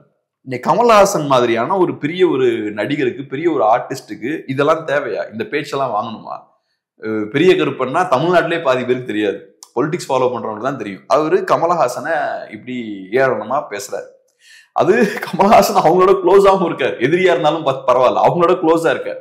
ஸோ இது எல்லாருக்கும் நடக்கும். நீங்க எப்ப உங்க கட்சியோட அந்த இண்டிவிஜுவாலிட்டியை தொலைக்கிறீங்களோ, அதை தொலைச்சிட்டு எப்ப நீங்க திமுகவோட கம்ப்ளீட்டா போய் ஐக்கியமாகறீங்களோ, அவங்கள சார்ந்தே இருக்கிறீங்களோ, அப்போ உங்களோட மரியாதையும் சேர்த்து நீங்க இழந்துருவீங்க. இன்னைக்கு கமல்ஹாசன் அவர்களுக்கு அதான் நடந்திருக்கு. அவரோட ரெஸ்பெக்ட் அவர் இழக்கிறார். சாதாரண பொலிட்டிஷியனா இருந்தா பரவாயில்ல, அவர் ஒரு லெஜெண்டரி கேரக்டர் தமிழ்நாட்டில், அவருக்கு இது நடந்திருக்கு. ஓகே, அடுத்ததாக அப்படியே கொஞ்சம் நேஷனல் அளவில் கொஞ்சம் போயிட்டு வருவோம். என்ன அப்படின்னா, துபாயில் ஏஷியா கப் 2025 வந்து நடந்துகிட்டு இருக்கு. அதில் இந்தியா வீரர்களும் பாகிஸ்தான் வீரர்களும் வந்து விளையாடுறாங்க. அப்பொழுது அவங்களுடைய அணுகுமுறையை பார்க்கும்பொழுது கொஞ்சம் ஆக்வர்டாக இருக்குது. ரெண்டு பேரும் சண்டை போட்டுக்கிற மாதிரி பேசுகிறாங்க. அப்புறம் துப்பாக்கி எடுத்து சுடுற மாதிரி, அந்த பேட்டை வச்சு துப்பாக்கியால் சுடுற மாதிரி பாகிஸ்தான் வீரர் காட்டுறாரு. ஒரு ஸ்போர்ட்ஸ் வந்து நடக்குது, அதுக்குள்ளேயும் ஒரு அரசியல் வந்து கலந்து ஆடியன்ஸே வந்து ஸ்போர்ட்ஸை தாண்டி வேற மாதிரி சிந்திக்க அளவுக்கு இதெல்லாம் ஊக்குவிக்குது. எப்படி பாக்குறீங்க? இப்போ வந்து ஸ்போர்ட்ஸ்மேன்ஷிப் அப்படின்ற விஷயம் ரொம்ப அவசியம். நம்ம ஒரு ஸ்போர்ட்ஸ்மேனா இருக்கோம்னா நமக்கு அந்த ஸ்போர்ட்ஸ்மேன்ஷிப் ரொம்ப அவசியம். அந்த ஸ்பிரிட்டோட நம்ம விளையாடணும். ஆடியன்ஸுக்கு பெரிய புரிதல் இருக்காது. இப்ப முகமது அலியும் ஜார்ஜ் ஃபோமன் ஒரு ஃபைட்டரும் ஃபைட் பண்ணாங்க. அப்போ பார்த்தோம்னா கம்ப்ளீட்டா போல்ரைஸ் ஆயிட்டாங்க. அமெரிக்காவை எதிர்க்கக்கூடியவங்கலாம் ஒரு சைடு, அமெரிக்காவை ஆதரிக்கக்கூடியவங்கலாம் ஒரு சைடு அப்படின்ற மாதிரி போல்ரைஸ் ஆயிட்டாங்க. மக்கள் அப்படிதான் இருப்பாங்க. மக்கள் வந்து பொலிட்டிக்கலா எமோஷனலா தான் விஷயத்த ஹேண்டில் பண்ணுவாங்க. ஆனா அந்த ஸ்போர்ட்ஸ்மேன் ரெண்டு பேர் இருக்காங்கன்னா அவங்களுக்குள்ள ஒரு ஸ்போர்ட்ஸ்மேன்ஷிப்ன்றது ரொம்ப அவசியம். ஒரு விளையாட்டுனா அதை எப்படி நம்ம அணுகணும், அந்த ஸ்பிரிட்டோட நீங்க விளையாடணும். ஸோ இந்த விஷயங்கள் பார்க்கும்போது ரொம்ப நமக்கே ஆச்சரியமா இருக்கு, இந்த லெவலுக்கு போகுதா அப்படின்னு. முன்னாடியே நம்ம நிறைய பார்த்துருக்கோம், இந்த மாதிரி நிறைய சண்டைகள்லாம் ஃபீல்ட்ல வந்திருக்கு. அமீர் சோஹேல் நினைக்கிறேன்ல, வெங்கடேஷ் பிரசாதோட சண்டை போடுவார்ல, நான் அந்த வீடியோஸ் பார்த்துருக்கேன். வேர்ல்ட் கப்ல நடந்ததுன்னு நினைக்கிறேன், 96 ஏதோ ஒரு வேர்ல்ட் கப் நடக்கும். அவர் இந்த மாதிரி சிக்னல்லாம் கொடுப்பாரு, அங்க அடிப்பேன்னு சொல்லுவாரு, ஒரு 4 அடிச்சிடுவாரு ஃபர்ஸ்ட், அதுக்கப்புறம் அங்க அடிப்பேன் பாரு ஸ்டெம் பறந்துடும். அப்புறம் இந்த மாதிரி நிறைய ஜாவித் மியாண்டர் நிறைய சண்டை போட்டிருக்காரு.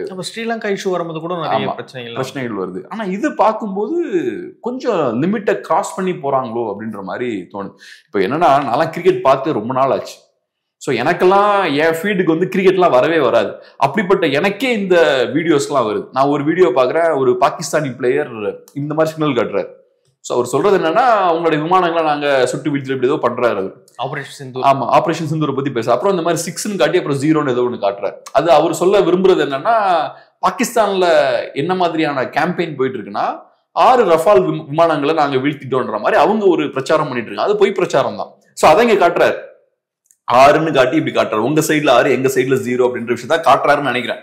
ஸோ இந்த மாதிரி விஷயங்கள் பேசுறது இதெல்லாம் உங்களுக்கு வேலையே இல்லையா? அதே மாதிரி இன்னொருத்தர் பார்த்தோம்னா அந்த கன் மாதிரி அவரு பேட்டை பிடிக்கிறார். அதே மாதிரி இந்தியன் பிளேயர்ஸ் எடுத்துக்கிட்டீங்கன்னா மேட்ச் முடிஞ்சதுக்கு அப்புறம் ஹேண்ட் ஷேக் பண்ணல. இதெல்லாம் ரொம்ப தப்பான விஷயம். நீங்க பாகிஸ்தானி பிளேயர்ஸ் எதிரியா பார்க்கணும்னு அவசியம் கிடையாது. இப்ப ட்ரெடிஷனலா நான் எப்பவுமே பார்த்த விஷயம் என்னன்னா பாகிஸ்தானி பிளேயர்ஸ் கிட்ட அந்த ஒரு டீசன்சி இருக்காது ஃபீல்ட்ல. நிறைய நேரங்கள் இருக்காது. எனக்கு சின்ன பிள்ளைங்க ஒரு ஞாபகம் இருக்கு. ஷஹீத் அஃப்ரிடி ஒரு என்ன பண்ணுவாரு, ஜாக் கலஸ் பவுலிங் போடும்போது 4 6 அடிச்சிருவாரு. அடிச்சுட்டு கிஸ் பண்ற மாதிரி ஒரு செய்கை காட்டுவார் அவர் வாயை வச்சு. அது ஜாக் கலஸை பெரிய கோவப்படுத்தும். ஜாக் கலஸ் என்று அவரோட ஒரு முக்கியமான ஒரு பிளேயர் அவர். எனக்கு தெரிஞ்சு அவர் ஒரு லெஜண்ட்னு சொல்லலாம், பெஸ்ட் ஆல்ரவுண்டர்னு சொல்லலாம் வேர்ல்ட்லயே. சூப்பர்வான பேட்ஸ்மேன், சூப்பர்வான பவுலர், டீசென்டான ஒரு ஃபீல்டர், ஸ்லிப்லாம் நல்லா ஃபீல் பண்ணுவார். அவரை இந்த மாதிரி அவரு டீல் பண்ணுவார். அதே மாதிரி இந்த பால் டேம்பரிங்ல ஈடுபடுறது, சின்ன சின்ன சில்லற திருட்டு ஃப்ராடுத்தனம்லாம் பண்றது, இதெல்லாம் பாகிஸ்தான் பிளேயர்ஸ் ரெகுலரா பண்ணுவாங்க. எனக்கு அந்த விஷயம் பிடிக்காது. அதுவுமே ஒரு ப்ராப்பரான ஒரு ஸ்போர்ட்ஸ்மேன்ஷிப் கிடையாது. இந்த மாதிரி விஷயங்கள்லாம் பண்ணக்கூடாது. இது கொஞ்சம் நெக்ஸ்ட் லெவலுக்கு அவங்க போறாங்க. நீங்க ஆபரேஷன் சிந்தூரை ஃபீல்டுக்குள்ள கொண்டு வரணும்னு அவசியமே கிடையாது. அந்த எக்ஸ்டென்ட்டுக்கு நீங்க போறீங்கன்னா அது மக்களுக்கு அந்த ஃபீலிங்ஸ் இருக்கலாம். அந்த வெறுப்பு உங்களுக்குள்ள வரக்கூடாது.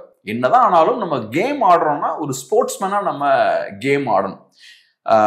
அது ரொம்ப அவசியம். அது கம்ப்ளீட்டா உடஞ்சு போச்சு அப்படின்ற மாதிரி பாக்குறேன். அதே மாதிரி இந்தியன் பிளேயர்ஸும் ஹேண்ட் ஷேக் பண்ணிட்டு போயிருக்கணும். அன்னைக்கு நான் அந்த வீடியோ பாக்குறேன், பாகிஸ்தான் பிளேயர்ஸ்லாம் நிக்கிறாங்க, ஹேண்ட் ஷேக் பண்ணாம இந்தியன் பிளேயர்ஸ் போயிட்டாங்க. அது தேவையில்லை. அவங்க கையை நீங்க குலுக்கலாம். ஆபரேஷன் சிந்தூர்ன்றது வேற, இது வேற.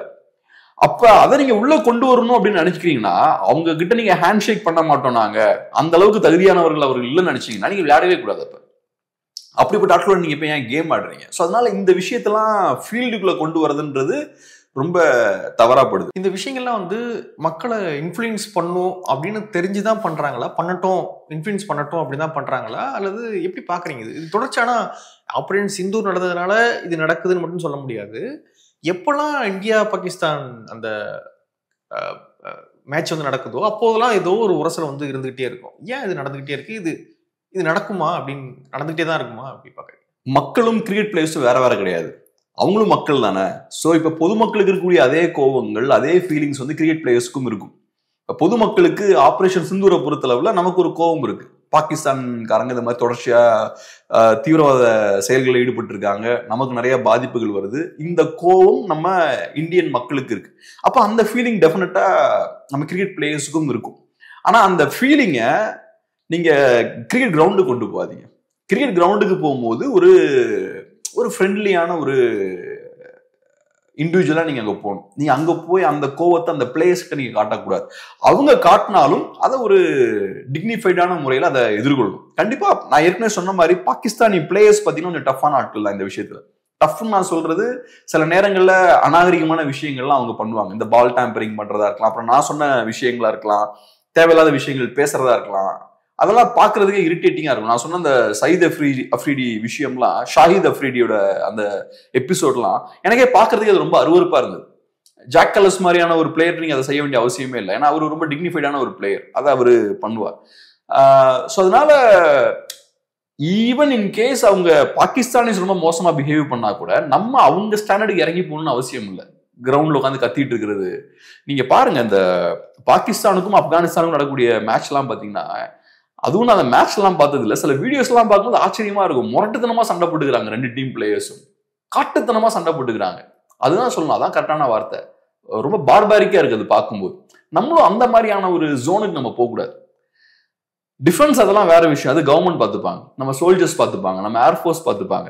அதை நீங்க இங்க உள்ள கொண்டு வராதீங்க. இந்த பாகிஸ்தான் பிளேயர் காட்டினாரு பாருங்க, எப்படின்னு காட்டினாரு பாருங்க, இப்படின்னு காட்டுறது, துப்பாக்கி மாதிரி காட்டுறது, அதெல்லாம் அவங்க பார்த்துப்பாங்க. நீங்க இங்க வந்தது விளையாடுறதுக்கு தான். இது பேரு ஸ்போர்ட்ஸ். அப்ப ஒரு ஸ்போர்ட்ஸ்மேன்ஷிப்போட அந்த ஸ்பிரிட்டோட நீங்க விளையாடணும். உங்களோட அரசியலை இங்க தயவு செய்து உள்ள கொண்டு வராதீங்க.